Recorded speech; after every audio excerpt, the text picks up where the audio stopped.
वो सिर्फ और सिर्फ उसको लीड करने वाले वकला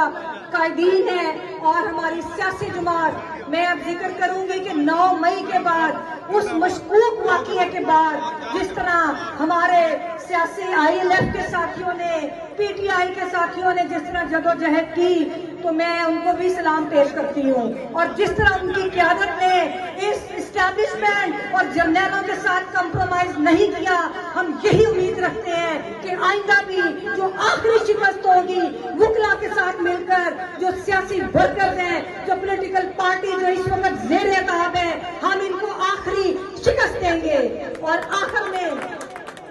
मैं ये समझती हूँ कि अगला साल बहुत अहम साल है